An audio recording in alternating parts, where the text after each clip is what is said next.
Hello, everyone. Welcome to now what is our fifth season, fifth episode, Fifth episode, fifth yeah. season. We're getting there. Fifth episode of our podcast. Let's dive in. This time it's going to be Victor's book. Let me present the book. The Yes. book is Enlightenment Now by Stephen Picker. It is the case for reason, science, humanism, and progress. So basically, that book talks about how things are getting better. We're progressing in many fields. There is 75 graphs in it that talks about like factual information and data that was collected in the past 200 years, and many talks for life, health, wealth, inequality, the environment, peace, safety, terrorism, democracy, all those parts about how it's getting better. We'll cut this episode in two different parts because this is a big book. Big book, and I think we'll get until chapter 9 or 10 in that one. So, to start off, the book talks about the importance of humanism, and it has an opening line, which is kind of weird, but I like it, that says that the West is shy of its value, and fundamental religious countries like fundamental Islamic countries and culture have a certainty that is seductive. What do you think about that? The certainty of some countries that don't think about reason, that put religion above reason, like for example Islamic countries, have a certainty that is seductive compared to... When it comes to like questions like this, I just base it off the world now. Yeah. At one point, Europe had a very strong cultural presence. They were very strict with certain things, and they did have a very successful period of era with those strict things. But if we compare it to time today, and we compare it to Western Europe, where we have some countries that are atheists, and it's a good mix, and even if they are religious, they're not too religious. Yeah. But we still have values, but countries that have like fundamental values and values that are extremely strict in comparison to, for example, Europe, they're not doing that well. They're not doing it well. So if we were going to compare those two, I would actually... Yeah. I think humanism is probably better. I argue towards that, and the book even like kind of makes fun of religion with the quote of Montesquieu saying if triangles had a god, he would have three sides, and so it underlines that faith is worthless compared to reason. What do you think about that? Do you think if triangles had a god, he would have three sides or not? Yeah, I mean, we created God in our image, so it makes sense for triangles to create him in his image. But I think, yes, you can make fun of religion. Yes, we're getting smarter, and slowly as we become smarter, slowly religion becomes, it has less sense. Yeah. It becomes less logical. And It's more of a value thing, I feel like. Yeah, it's a values thing, but I don't think it's a bad thing. And I think it should remain. Which I don't know if you would agree with me. Do you think religion should stay, or do you think we should abolish it? Because with these things, you can't really pick both sides. But you can, but usually you have to take a side. You end up taking a side, even if you don't want to speak it out loud. Deep inside your heart, somewhere in your subconscious, you have. But I think a lot of humans need a sense in their life, and religion can be that. But the book underlies that religions, they clash with humanism when elevating moral goods above human well-being. So, for example, they're valuing souls above life, accepting Lord of Savior, and that is turning you away from reason. In a sense where like they don't value the life of a human because he will go to heaven or hell either way, and his soul is more important. And so that, in the Middle Age, led to the belief that an external force, like God, controlled daily life. So if there is lightning, it's God. Everything was God, and that led, like data shows that it led to a sentiment of paranoia. People were like paranoid because like religions were kind of conditioning them to stay in that box of you cannot control. I feel like that's like old religion. I think the more updated version, the version that we have now. I'm not talking about the one we have in Saudi Arabia or in Iran. I'm talking about just the religion we have applied today. It isn't too strict, too specific. It's just we kept the good stuff, and we got rid of the bad stuff. This is probably just humans being humans, fixing things to fit their priorities. That's fine, which is probably completely proves the point of God doesn't exist, things like this. Mm-hmm. But at the same time, I think sometimes you need the balance between the two. Why? Because yes, it removes rational thinking, possibly, very possibly, very possibly, yes. But at the same time, sometimes humans, a lot of people need something to have. If you're in prison, the first thing they give to you is a Bible, not a book of science. You know, like it's something you also like. A bunch of successful people. Sometimes you don't have a lot of friends when you're at the top. You depend on a God, but you don't fully believe in him. But you have the idea of but him. But that's going really deep into just human psychology. But the need of hierarchy, like of something higher than us. What I'm trying to say is, something I think is interesting is if we were removed to God and if we were remove science. Yeah. And human beings stayed with their IQ, their potential, etc. Yeah. Science would return the exact same way. Gravity would be 9.1. It doesn't change. That's how it is. Formula for math is math is math. It's math. But there would be a new God. But nonetheless, I would like to stick on the fact that there would be a new God, because I feel like humans inherently do not like the idea, because we're not dogs. Our brain are just not able to comprehend infinity, like all those things, and so we find a God. But also, it's about ego. I feel like it's a lot about ego. Human beings aren't capable of admitting themselves that they are here, which this is most likely the case. They are here for absolutely no reason. Yeah. And human beings can't admit this. They feel like there is a deeper purpose. And this idea of death is also extremely frightening. Yeah. I don't know about you, but I'm sometimes very scared. And sometimes the hope of but I might go to heaven. You might or might not. And back in the day, it was also a really good tactic. I mean, to manipulate the people, because even if it's not manipulate the people, control the people. If you don't have a God, you're not afraid of anything. And so, talking about manipulating the people, the book makes a link from the religion that puts souls above reason to populist leaders. Okay. Populist leaders are saying that everything is wrong and let's make things great again by crushing institutions that failed. They want to obliterate the system to make a new one because everything is bad, everything is bad. And so I'm quoting the book here. Since the 60s, trust in the institutions of modernity has sunk. And the second decade of the 21st century saw the rise of populist movements that blatantly repudiate the ideals of the Enlightenment. They are tribalist rather than cosmopolitans, authoritarian rather than democratic, contemptuous of experts rather than respectful of knowledge, and nostalgic of an idyllic past rather than hopeful for a better future. What do you think about that quote in general?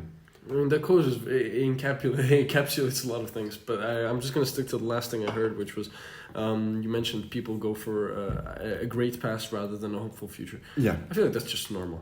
I feel like you don't know the future, it's uncertain, but the past is, and people like to pick off certain things from the past that were good. Like, oh yeah, but we had this, but also we had zero women's rights. But it's normal, nonetheless. It's suboptimal. Like it's not as good as it could be. Like we could do better than that. 100%. And like being nostalgic of a past that doesn't exist is quite, I think. But people always have something to complain about. I mean, what was the price of a house? 50 years ago. Lower. And now we have to work double as much.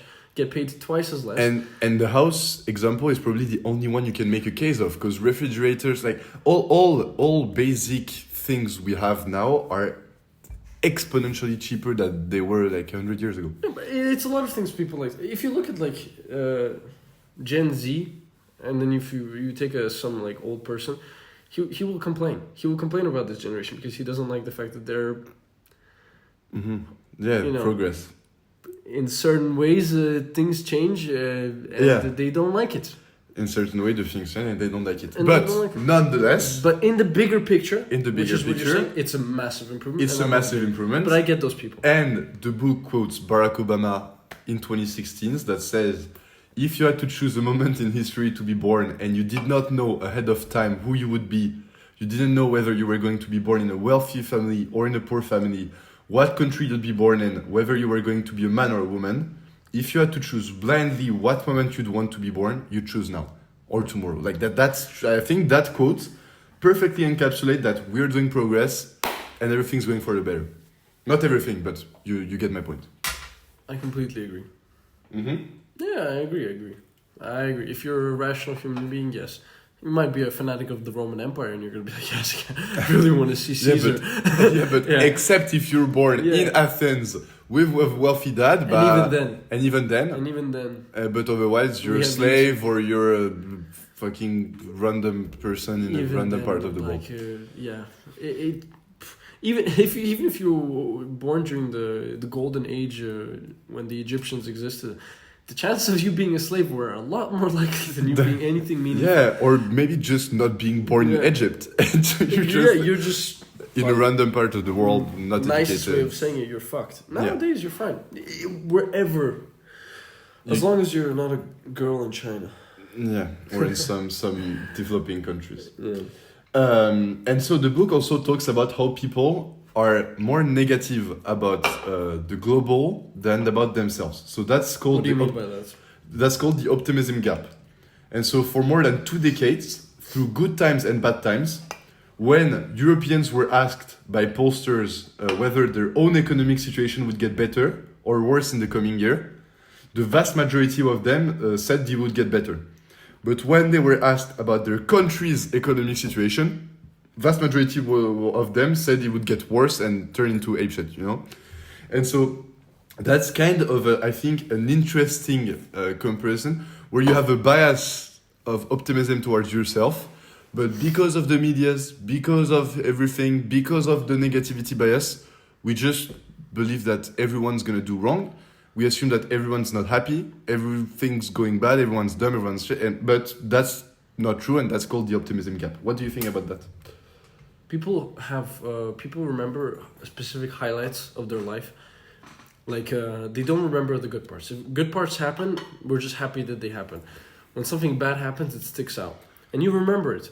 So someone with experience of life will remember, but we had that crash. Yeah. But we had that situation. Yeah. And they'll be like, it's probably gonna go bad. And it depends. I mean, about that, do you know what made me go crazy recently? Go on. Sam Altman explained that subjectively, you view your time, the time passes differently in your brain if you're doing new experiences, if you're doing new things, etc. Yeah, faster. And so basically you age faster after age 30 or... Yeah. And so he says that by age 23, subjectively, you lived half of your life. That made me freak the fuck out, because we're close to half of our life in our brains, you know. But we can go for novelty, we can go for lots of new things. You have to keep doing. Yeah, but most people don't. So the average is at 23 years old, half of your lifespan in your brain is subjectively passed. Yeah, that makes sense. That makes sense, but it's really sad. Wait, but then 23 years, but then you're spending at least 10 of those years not fully aware. Yeah. So you're saying 13 years of being fully aware, and that's already half? Yeah. No, but you even have some memories before 10 years old. Yeah. But anyway, that's really sad. Yeah, but I'm going back to what I was saying. Yeah, people remember those certain parts, and bad always sticks out better than good. Yeah. Something. Negativity bias. If I was to ask people about I think golden ages, they would name me one. Yeah. But name me world wars. Name me the wars. But you'll name every single one. You'll tell me when was the date and when it started, because bad things stick out. Yeah, I think it's Darwinism. Because we are animals, we stick up with the bad things because that's for survival. That's for It makes sense. Yeah. And so, continuing on that, the book quotes: while pessimists sound like they try to help you, optimists sound like they try to sell you something. If you needed to have a friend, optimist or pessimist, who would you choose? What would you like? See, that's the thing is, this question, I don't like it. The reason to it is a friend, so one person, right? Yeah. One person, I'd pick an optimist. Yeah? One person. If you were to say, but I think you always have to have a pessimist in your life. You want a pessimist in your life? I have to. No, you have to. I don't think this is too much of a debate topic. If you have a bunch of yes men around you, and everyone telling you, but you're great, you're amazing, it's gonna work. Your startup idea, genius. But no, it's not. You're selling pickles in this specific niche, and you're covering them with again. I think there is conditional optimism in which you are factual and you can criticize, but with optimism. But the definition of pessimism being a belief that this world is as bad as it could be, or that evil will ultimately prevail over good, I feel like this is not a nice philosophy you want to be around. That's the definition of pessimism. But that's not what we're thinking about when we have a pessimistic friend. Okay, if I have a pessimistic friend who's like, everything is gonna fail, you're gonna die. But a lot of people are like that. Who? Most people don't see good sides. A good side, yes, because a lot of people are. It's different aspects. It's jealousy of whatever you're doing in life. It's their personal failure. Personal failure is what makes you eventually a pessimist. Some people turn their failures into success, and some people turn to failures into a lesson of but everything's a fail. Mm-hmm. So people like that, yes, but people who take their bad stuff and turn it into good. Like when you ask me this question, the first thing that comes to my head is a person who doubts me. A person who disagrees with me. A person who tells me I'm wrong. Constructive doubt is not pessimism. I don't think so. I don't know. I think even if the person who is a pessimist gives me a piece of advice that is, it's wrong, but he's just disagreeing with me, that disagreement might lead to me thinking about something else. Not something he even mentioned. Just me being pessimistic about myself. But what if he kind of... Yeah, okay. On that specific case, I get you, but there is statistics that show that the more people are optimists, and like optimism and progress writings are being written, the more GDP growth you have. And even in like one of the most developed societies ever, the antique Greece, I read Ancient Greece, my bad. I read that in Meditations by Marcus Aurelius.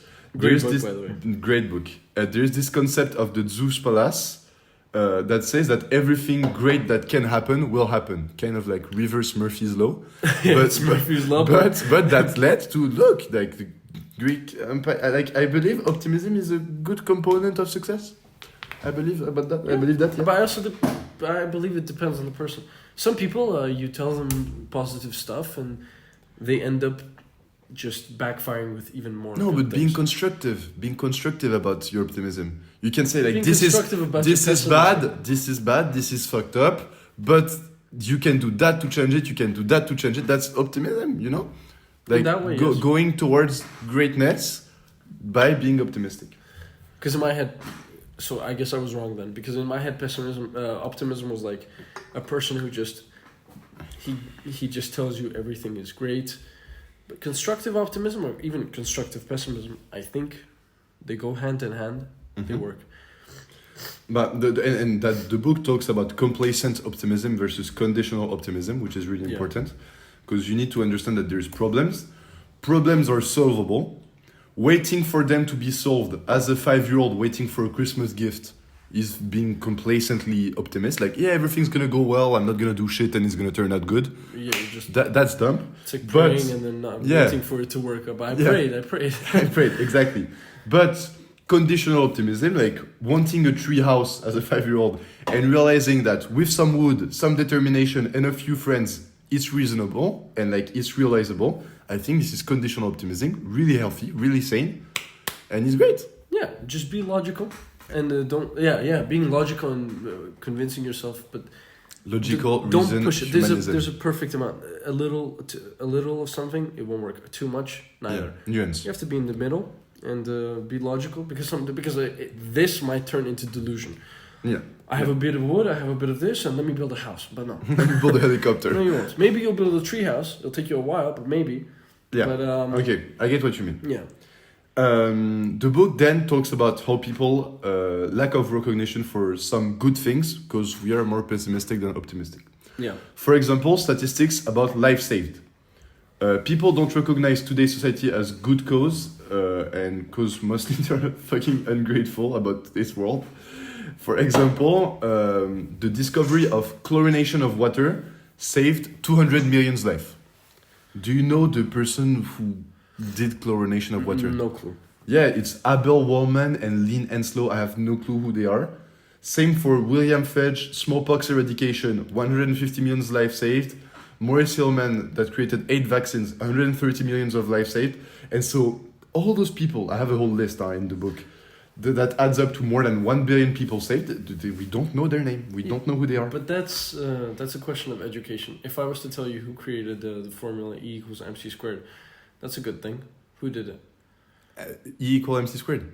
Einstein. Yeah. Okay, and if I continue to tell you, Like gravity, if someone, Newton, for example, was tomorrow to cure cancer, I promise to you, you'd know his name. The thing about it is, but if I was to take terrible people in history and eliminate Hitler, Mussolini, Stalin, Lenin, I promise you, no offense to Americans, they wouldn't know anyone else. That's the thing. I think it's just a question of education. No, Mao Zedong, Napoleon, all those people, like... Napoleon wasn't exactly bad. No, I don't mean bad, I mean like... You know who Julius Caesar was? Yes. Okay. I can keep going with that list. Do you know who... But a bunch of people. It's never ending. You know people who did good. I think we know more people that did bad than people that did good. But that's going to be a really long list and it's going to take over our entire podcast. But yeah, no, I feel like I know a lot of good people. That makes sense. Yeah. Then the book talks and starts about life expectancy. How is it going better? It's going high, right? So first of all, it is still rising in the vast majority of developed countries. And both hunger statistics and life expectancy statistics are better in 1964 Rwanda, that was ranked at the worst country that year, than Napoleonic France, which was one of the richest countries at the beginning of the 19th century.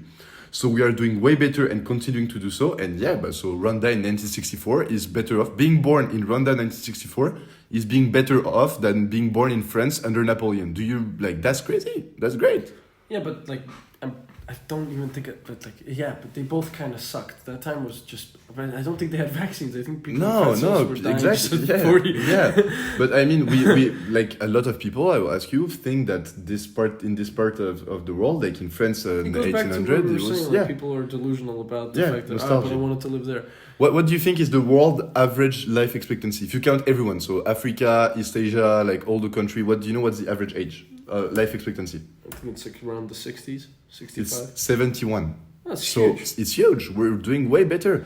And like about that, there was a survey in Sweden about asking people what did they think was the world's life expectancy. 9 people out of 10 guessed under 71 years old. So like people don't realize how great we are doing. And so we're gonna add this little graph here about the fall of communism and how it impacted life expectancy. But to go back, I mean, that's why people were getting married at like 13. Yeah, because you needed to do. By 30, you were an old man. It's like, if you're not a millionaire by 24, you have 6 years to live, good luck. Yeah. It's true, you would die very early. So, you'd get sick. What do you think about this graph, Daniel? Life expectancy increasing after communism left. Yeah. In Bulgaria, Czech Republic, Slovakia, Hungary, and Romania. The strength of free markets. Strength of free markets. Do you think? Yeah, I mean, we discussed this at one point. We said how life expectancy links to GDP. Yeah. Yeah. So I guess this is a perfect example.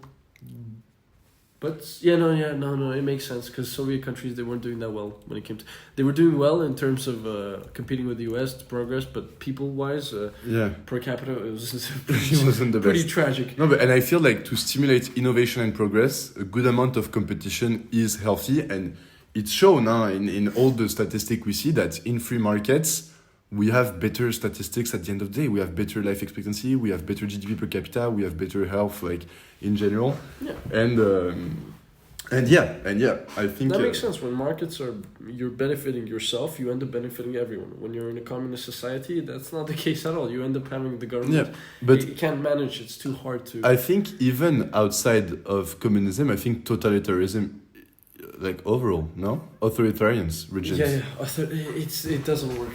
It's especially at the scale of the Soviet Union, it ends up failing. It's too big. Communism on paper, but lots of things on paper works. No, but communism specifically on paper, potentially if done correctly, because you could see there's a huge rise in communists in like the United States, Mm-hmm.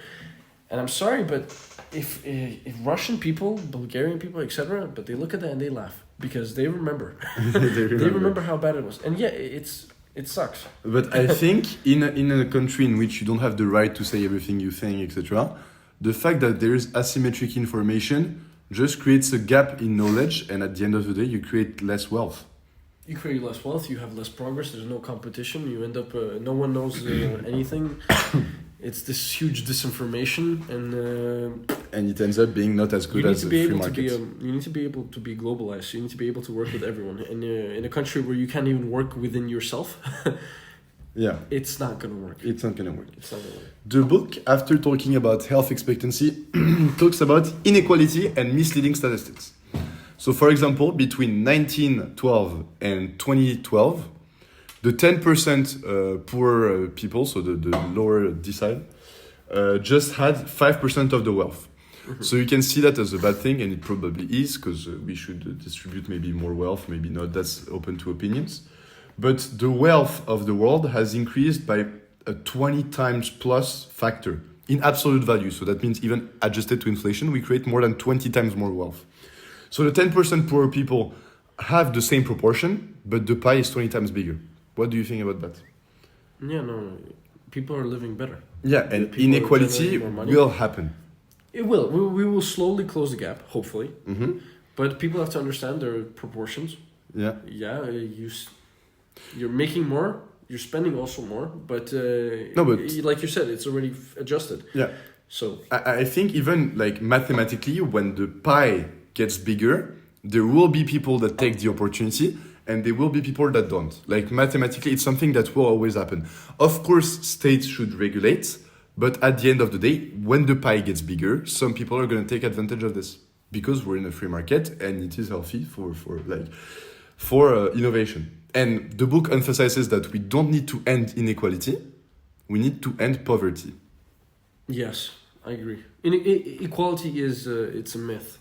You can't have it. There's always going to be the billionaires, the millionaires, and the average person. And I think even that's healthy to have different kind of people. You do. Billionaires are so hated, but people forget that they pay everyone's salaries. Yeah. People forget that they're the ones who drive innovation. Yes, you don't want to have too many or even too little, because then you have huge monopolies of controlling the market, and actually slows innovation. Mm-hmm. But these billionaires, these mega companies, they actually help other smaller ones. They boost competition a lot of the time. So as long as there's many of them. So and taxing them, again, proportions. You have to understand that 5% of your money and 5% of their money are two different things, and they also have to sustain a business.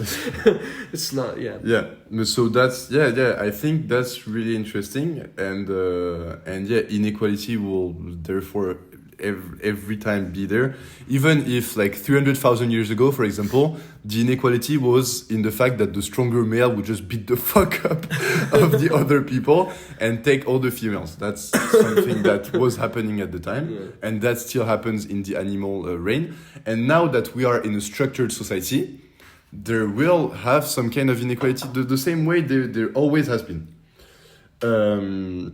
And so most countries are escaping poverty at enormous rates due to two things: globalization and free markets.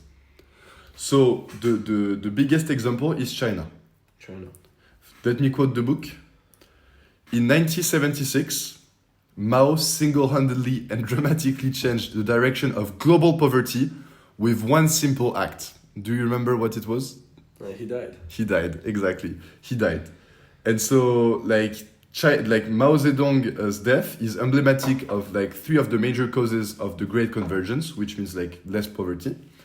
So the first, decline of communism, and then market economies, and you have like following leaders like Deng Xiaoping, sorry for my pronunciation, embraced capitalism in China, and we can see today that the GDP per capita of China is significantly better than it was 25 years ago. Poverty and malnourishment was crazy in China 25, 30 years ago. Now it's not perfect, but it's getting way better. Yeah, no, China, it's one of the, I think it's number one when it comes to progress economically. Probably. In absolute values, 100%. Yeah, because they went from being and being in a shithole for the past 100 years, and then they seriously jumped back up, and now they're number one competitor to the United States, and overthrowing them in some aspects. Seriously overthrowing them. No, China. I find it funny how the guy who killed so many people completed so much death it ended up being his death as his death that creates the best one. The best one for greatness, yeah. And so the book is even saying that ending inequality might lead to bad things, because the number one eraser of inequality is war.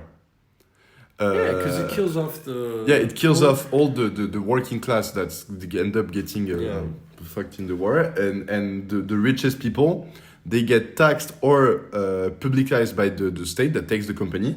And so you have this great like reset where you just start off from zero because the poor people are dead, the rich people are not rich anymore. And so that's what I would like to try to emphasize. Be careful what you wish for, you just might get it. Because dear Democrats. Dear Democrats, exactly. But no, yeah, it's interesting. And inequality, of course, needs to be addressed. And people should be taxed, probably more, probably less. I don't know about that, but people should be taxed for sure. And yeah, inequality is not necessarily bad because of instances like this one. Yeah, it's a great reset. I mean, I don't know if it was World War I or World War II. The war, whichever one it was, I'm not sure. It allowed for female workers. Yeah. Now, men went to work, they came back, and their wife's in charge of the business. Yeah. It led everything was back to the playing field. So again, maybe we just need the first one and the second one, but now. Yeah. Now having equality would be really bad, because I think, as of right now, with AI, with everything we're doing, we're on such a good trajectory. I think a war would be bad. I mean, it's like what we discussed. Oh, most of the wars are bad, though. It's like what we discussed. We argued, I don't remember who argued what, but we were discussing the idea that war was actually promoting... Yeah? Yeah. And, and we thought sometimes maybe they just don't disclose it, because, I mean, you can bring up the example. No, the example was I was doing research about the army in the US. Mm-hmm. And about the stealth jet fighter development. And so they kept it a secret for more than 10 years before releasing it because of a major war.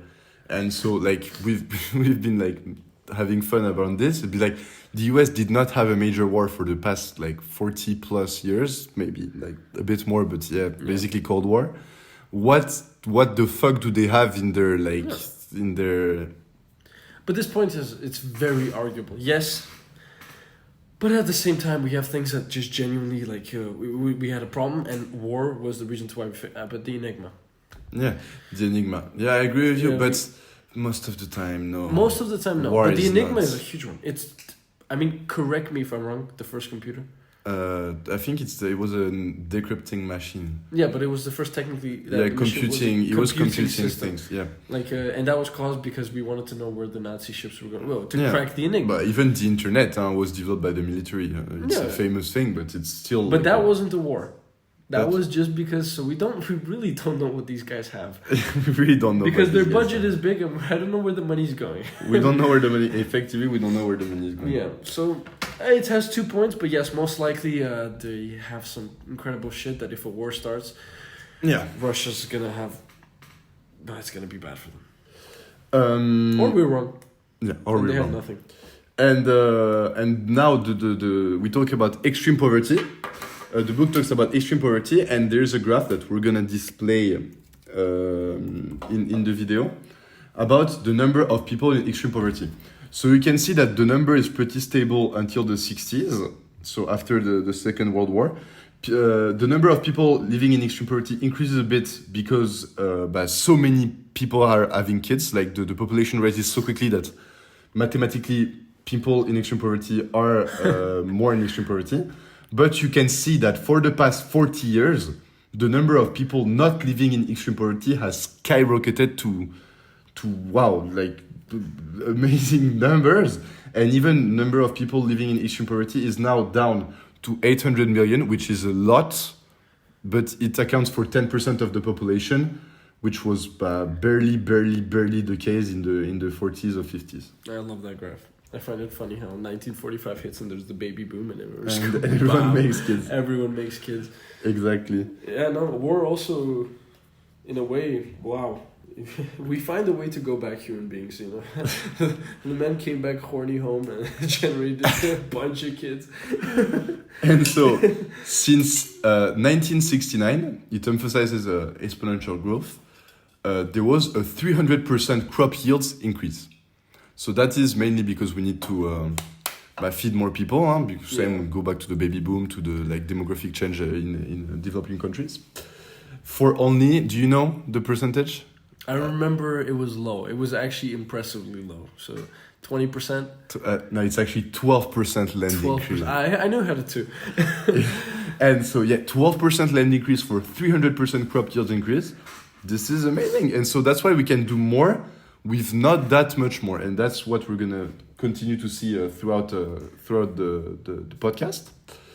And I feel like that's amazing. That's a great statistic. It's great to know that we could just be more efficient without having to take over the whole world and more crops. Exactly. And the world is big. So if even with this much but we can always feed people. We just need to find a way to distribute it, and we're going to be completely fine. Yeah, we are. And then if anything, we need to go faster, but we are going the right direction.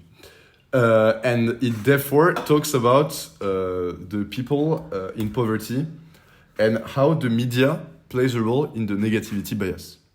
So the media could have run, I'm quoting the book right now, the headline, number of people in extreme poverty fell by 137,000 since yesterday, every day for the last 25 years. So that's a statistic, this is true. Every day for the past 25 years, 137,000 people are less in poverty than today. And that sounds, is the math correct? Is the math correct? The math is correct. But let's do it. 137,000 30 days times by 12 months. No, but so we live in a world not just with a small proportion of extremely poor, but with a small and with 6.6 billion people who are not extremely poor in 2018 when the book was released. And so, how do you feel about that? Why does the headlines talks about negative things as if every day they could have run that headline for the past 25 years? Because capitalism, because business, because people are attracted to things that have a big headline. You don't want to have a big headline and it's like, look, if the headline is "We solved cancer," it's good. Everyone wants to hear it. But if it's a headline and it's like something positive, people don't like to hear it. People like to hear this exploded, 10,000 people died, and there's a volcano in Iceland, and everything's gonna go underground because that's interesting. That's why. When the news pops up, no, that's not interesting. It's the human brain that's biased towards negative things because when I get a BBC notification, when it's something bad, I'm the first to tell you. Yeah. When it's something good, I might keep it to myself. I'll be like, "Oh, did you hear about that?" No, but the enthusiasm comes from, for example, today, Jacob Rothschild is dead. Yeah. No, I agree. Bad things make people react more. So it sells better, and therefore it sells better. It's a business. Yeah, and if Jacob, it's also great to distract the people from it's a great way people have something to talk about. That's true. Media is at the end of the day the number one. If you want to manipulate a big mass of people, you do it through the media. Yeah. You do it through This is That's true. why don't watch the news, kids. Watch YouTube. Watch YouTube. Really, watch YouTube. Watch things that aren't controlled. The media, it really doesn't because it's always biased. It's always biased. That's a good business idea. And so the book after that talks about the environment, and it talks about sustainability, and so it says that growth of any species is always unsustainable to their ecosystem. Like 300,000 years ago, hunter-gatherers were nomadic, and they caused extermination of most species in their the area they were in, and even greater impact when we had agriculture and sedentarity. So any species, even lions today in some areas, if they proliferate and develop, they're killing a bunch of people and they're unsustainable.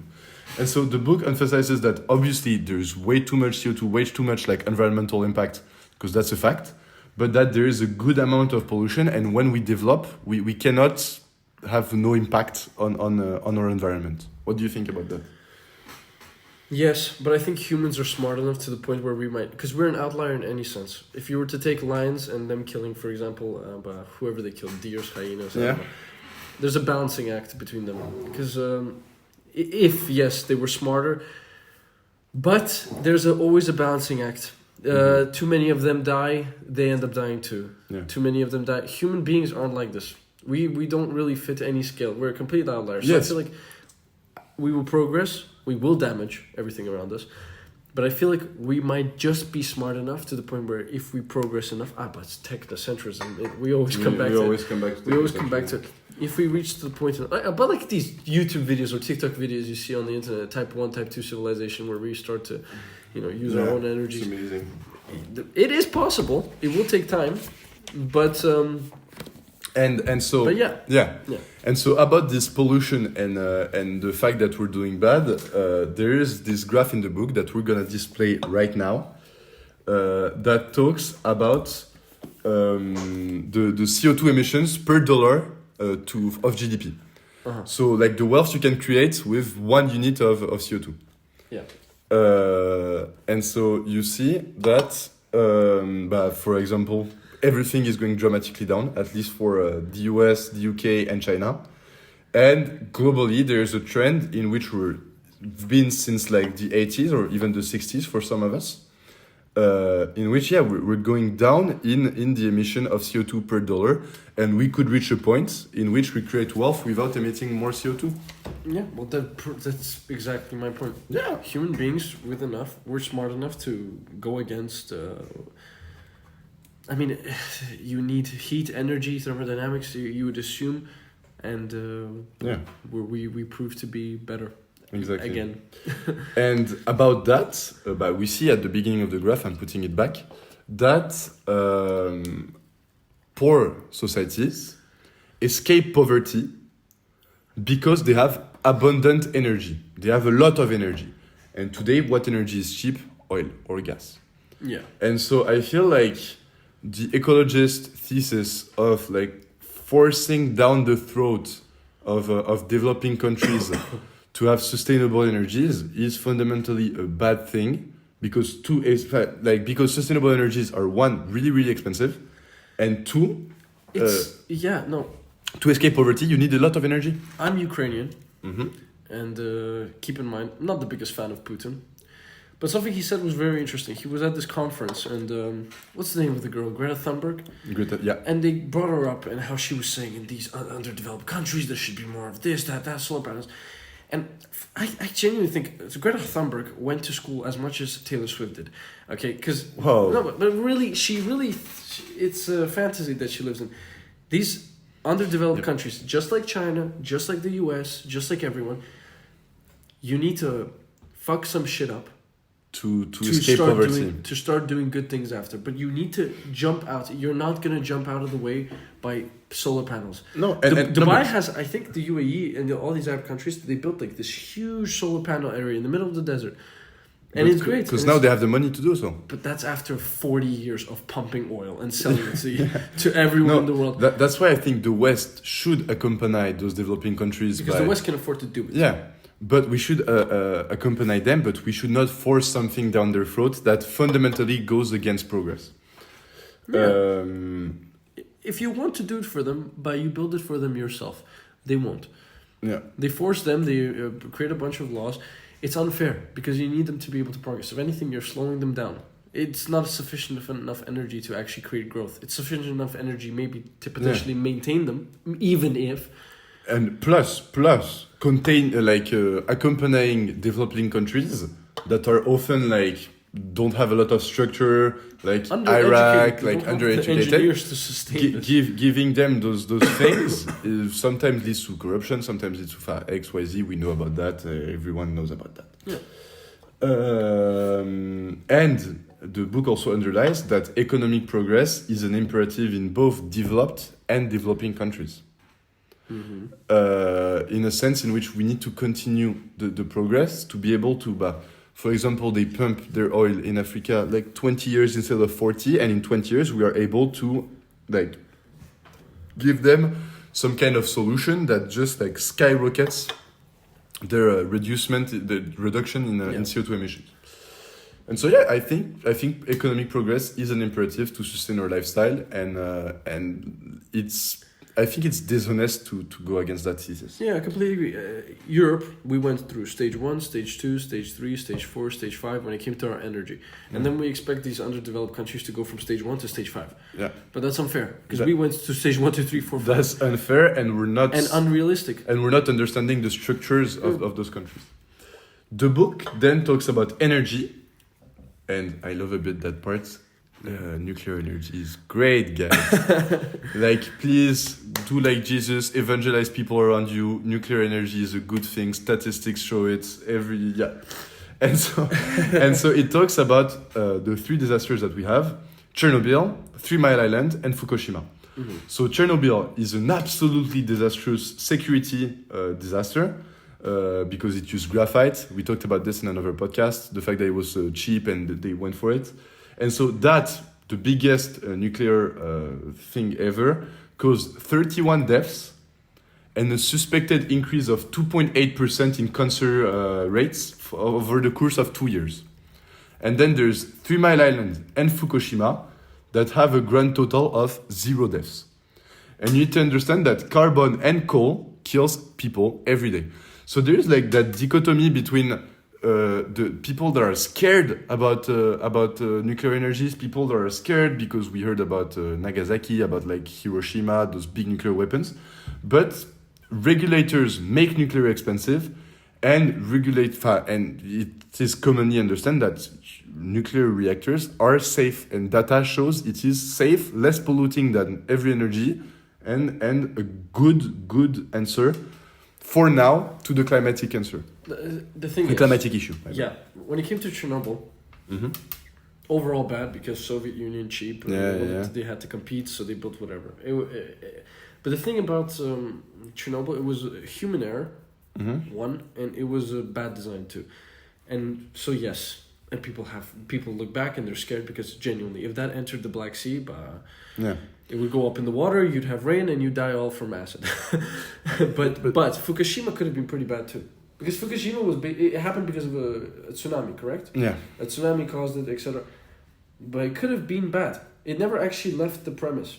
We don't know if it was. No, but the thing is that you cannot now with today's. It killed a bunch of fish. Huh? But with today's regulations, the core of a nuclear reactor is set to, if it goes to apeshit, fall and melt down. But basically a containment of the meltdown, but sometimes just melt down in the floor because of its like enormous heat. That's the thing. It has to be done very, like, for example, when it comes to France, you keep telling me how prevalent you are in this area, right? Yeah.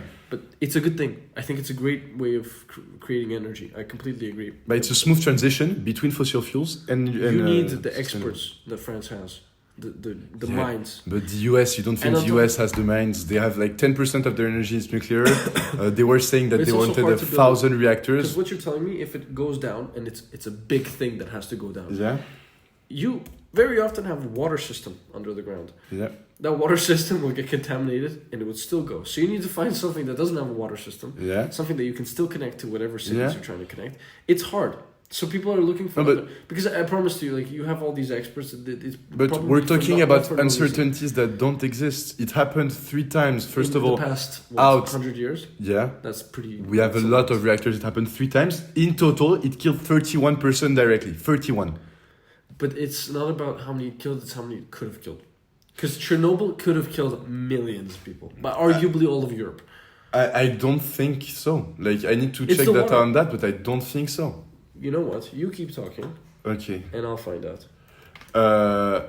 The book therefore talks about we disrupted global cycles of water, nitrogen, carbon for more than a century. And so humans can't really go back to primal Earth. And the innovation and the show, like to go greater to our efficiency about energy, everything must go on. We need to continue to that. Do you have the statistic, Daniel? Estimates suggest that the resulting fault could have rendered half of Europe uninhabitable for 500,000 years. The fuck is that? Like, But I think humans are really bad at estimating low statistics. Like 0.0001 in your mind doesn't make a difference with 0.000000001. Yeah, but like you're killing off like. But I don't think that could happen with today's reactors. Like, statistics show that today's it doesn't. reactors, yes, because first of all, you don't use graphite. Yeah. But that one could have genuinely killed an enormous amount of people. Like, it would have been really bad. Yeah. Because I know that people living in Kiev are affected today genetically because it altered them, epigenetics. The radiation altered it. That people today are affected by it from like their past grandparents. But no. Yeah, people genuinely like it's a really small thing. It's a small thing, but that's because it only harmed 31 people. Imagine it did what it did, but yeah. That's what I think. People are just afraid of that. People don't do what you do. They don't research the fact that it was graphite. They don't research the fact that. No, but the thing, yeah, but people are going to be against it, and the fact of this book is about being towards reason, humanism, and enlightenment in general, and like statistics, data, everything shows that we should go towards more nuclear energy. People should also be more optimistic, but we're not. Yeah, but that's what this podcast is about. That's what this book is about. That's how we need to change trends. But build nuclear reactors, guys. Go for it. Yeah. It's a good startup idea that I had a few days ago. Start renting small modular reactors. They are great portable nuclear reactors. Go for it. Tac. I think that's it about the first half of the book. If you have anything to add, go for it. But I think I'm good. I don't think I have anything to add. I like what you mentioned when it came to pessimism. I liked when it came to religion. I like the fact that we mentioned ethical values, sense of belonging. When it comes to religion, it can be pretty controversial. So I don't think but it's a very interesting topic. It's a very interesting topic. This book is very good. I like the fact it has it's very clear. Pam, data. Stay to the point, and it backs it up. It isn't just like a lot of what I say sometimes in this podcast. I base off my own personal experiences, and based on what I think. I like a book that just spits fact. That sometimes just tells me, no, you are wrong, Downlow. Yeah, get your shit together. Okay. But I think it's a great book. It was very nice. Should I finish on Barack Obama's quote again? Because I love it. It's really nice. If you had to choose a moment in history to be born and you did not know ahead of time who you would be, if you had to choose blindly that moment you'd want to be born, you choose now. I shortened it, but... You already mentioned it, though. Yeah. Yeah. Okay. Yeah. Again. You choose now and tomorrow, I hope. Thank you very much, guys. It was the 5th episode of Let's Dive In. I hope you learned a lot, and see you next week. Thank you.